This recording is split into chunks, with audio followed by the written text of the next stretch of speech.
slower reaction time when stepping on the brakes. Indeed, it doesn't take such a study to know that using cell phones while driving is extremely dangerous. So anyone who uses cell phones while behind the wheel should be penalized more heavily. 들을만 하시던가요? 예, 지금 제대로 못 알아들으셨다 하더라도 우리가 이제 독해를 하고요. 그리고 관련 설명도 좀 듣고요. 그리고 마지막으로 들을 때는 아마 거의 들리지 않을까 싶은데요. 그게 영어 학습의 묘미죠. 제목을 보니까 tougher penalties needed against cell phone use while driving 이라고 해서 운전 중에 휴대전화 사용에 대해서는 tougher penalties, 더 엄격한, 엄중한, 강경한 처벌을 해야 된다라고 하는 제목이라는 것을 알 수 있겠군요. 좋은 표현이 참 많이 나오는데요. 개 중에 한두 개는 좀 어려울 수 있겠습니다. On the highway, 예, 고속도로에서 할 때 쓰는 말이죠. On the highway, 도로라고 할 때 on the road, on the highway, on이라고 하는 전치사 꼭 알아두시고요. on이 아니에요, on. 예, on이 아니라 on the highway예요. on the highway. I witnessed a vehicle going at a snail's pace while veering dangerously on and off the lane. 이란 말이 있군요. 아, 너무 좋은 표현 나왔네요. 우리가 우리나라 말로는 거북이 걸음이라고 보통 얘기하죠. 거북이 걸음. 예, 그런데 영어로는 달팽이 걸음이라고 얘기합니다. 그래서 I witnessed a vehicle. 내가 한 차량을 봤는데, 목격했는데 이 차량이 going at a snail's pace. 아주 거북이 걸음을 하더라. 혹은 개걸음을 하더라. 어이자죠. 예, 아주 거북이 걸음을 하더라. 뭐 하면서? 예, while veering dangerously on and off the lane. veer라는 얘기가 갑자기 핸들을 확 꺾는 거예요. 근데 on the lane은 뭐예요? 레인 안에 자기가 딱 들어와 있는 건데 off the lane은 레인을 벗어나는 거죠. 그렇기 때문에 veering dangerously 위험스럽게 핸들을 확 꺾는데 on and off the lane 레인을 벗어났다 들어왔다 벗어났다 들어왔다 하는 거예요. 즉 한 레인에서 쭉 가는 것이 아니라 왔다 갔다 왔다 갔다 우리말로 하면 갈짓자 주행을 하더라라고 할 땐 정말 대박 표현입니다. 예. 다시 한번 읽어볼까요? On the highway, I witnessed a vehicle going at a snail's pace while veering dangerously on and off the lane. 이런 말씀이 되겠고요. 궁금하잖아요. 이 사람이 왜 이럴까? 그래서 I passed by the car out of concern that the driver might be dozing off 란 말이 나와 있군요. 먼저 알아야 될 단어가 하나 있네요. doze off. 꾸벅꾸벅 졸다라고 할 때 쓰는 말입니다. 꾸벅꾸벅 졸다. 예. 우리 꾸벅꾸벅 졸다라고 할 때 이제 doze off라고 하는데 말이죠. 졸 때 이제 수업 같은 거라든가 아니면 뭐 교회 같은 데라든가 이런 데 가서 졸죠. 안 졸아야 되겠다라고 하다가 이제 뭐 고개가 자꾸 꺾이니까 힘을 딱 주고 있을 때 뒤로 툭 넘어가는 경우가 가끔 있습니다. 예. 저도 강의하면서 그런 경우 보면 참 강의하다가 저도 웃기긴 한데 말이죠. 운전할 때 doze off는 상당히 위험하겠죠. 예, 참고로 우리가 졸음운전이라고 할 때는 어떤 명사를 쓰면 좋을까를 한번 생각해 볼까요? 졸음운전이라고 할 때 쓰는 말은 drowsy driving이란 말입니다. drowsy. 예. 이 말은 졸리는, 정신이 좀 혼미한, 이럴 때 쓰는 말이에요. 그래서 drowsy driving이라고 한다면, 그러면 졸음운전이라고 할 때 쓰는 말인데요. I passed by the car. pass by는 뭔지 아시죠? 이 차를 제가 지나친 거예요. 예. 뒤에서 가다 보니까 이 차가 너무 천천히 가고 갈짓자 운행을 하니까 옆으로 나가서 이렇게 지나간 거죠. 근데 왜 그렇게 했느냐 했더니 out of concern.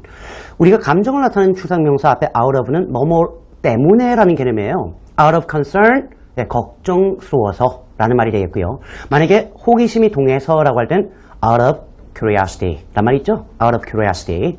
자, I passed by the car out of concern. 걱정스러워서 이 차를 예, 옆으로 이렇게 지나가면서 봤다는 얘기인데요. 어떠한 걱정이냐 할 때 that, 동격의 대신데요. The driver might be dozing off. 아마도 이 운전자가 꾸벅꾸벅 졸고 있는 게 아닌가라는 걱정 때문에 라는 말로 보시면 되겠고요. But I was shocked to see that the driver was talking on his cell phone. 뒤에 while driving이 없네? 혹은 behind the wheel이나 while behind the wheel이 없네라고 생각할 수 있겠지만 주어가 뭐예요? drivers. 예, 운전자잖아요. 이미 운전 중인 거죠. 이럴 땐 뒤에다가 별도로 while driving이나 behind the wheel 같은 거를 쓰지 않습니다. 왜? 불필요하단 말이죠. redundant예요. 보면 But I was shocked to see. 그렇지만 내가 한 가지 사실을 보고 나서는 충격을 받았다. 깜짝 놀랐다라는 얘기인데요. The driver was talking on his cell phone. 아니면 The driver was using his cell phone. 이런 말씀이 되겠군요. A study conducted by a prestigious U.S. university showed that people who are using their cell phones while driving are twice more likely to crash as they have a much slower reaction time when stepping on the brakes. 아휴, 기네요. 이것을 아까 우리가 청취로 들었을 때 참 이해하기 어렵죠? 이해하기 어려운 이유가 뭔가요? 그래요. 문장이 길어서 그렇습니다. 우리가 의외로 독해나 특히 청취할 때 지구력이 부족해요. 무슨 영어 청취하는데 지구력이 필요하냐라는 생각이 들 수 있겠습니다만 필요합니다. 지구력이 부족할 때 어떤 문제가 생기냐면요. 예를 들면 자기가 이렇게 뭐 ABC 뉴스라든가 CNN 뉴스라든가 외국 영어 뉴스 방송을 즐겨보시는 분들이 가끔 계시죠? 아주 바람직한 습관이라고 생각하는데요. 그런데 문제는 보통 대부분의 기사가 보통 2분, 짧으면 한 1분 40초, 길면 뭐 4분, 5분 가지만 대체로 2분 50초 정도 선이에요. 평균적으로 한 2분 한 30초 정도 된단 말이죠. 그런데 청취를 아주 잘한다고 하시는 분들조차도 그 2분 30초를 한 번에 듣는데 상당히 어려움을 겪습니다. 왜?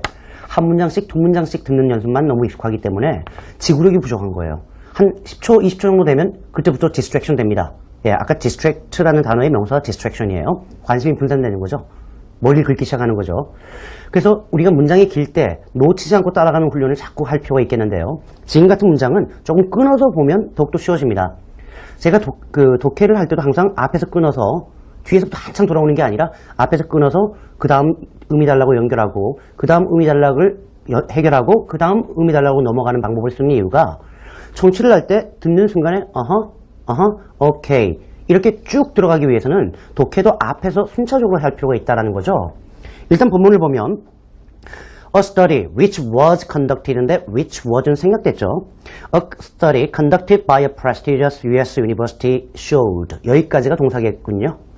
우리가 명문대학교, 인류대학교라고 할 때 사실상 이미 봤던 표현입니다. 자, 명문대, 인류대라고 할 때 우리가 university에서 앞에 형용사가 여러 개가 들어가죠. 첫 번째 들어가는 형용사가 prestigious, 가장 많이 쓰는 표현이죠. 유명한이라는 의미입니다. 또 elite라는 말도 들어가고요. elite가 아니고 elite라고 말씀드렸습니다. 그리고 big name, 이름이 크단 말이죠. 딱 되면 누구나 알아요. big name. 그리고 first tier, tier가 등급이기 때문에 첫 번째 등급, 즉 인류대학교라는 개념이고요. 모르면 good universities라고 한다 그랬죠. 정리해 볼게요. 명문대학교라고 할 때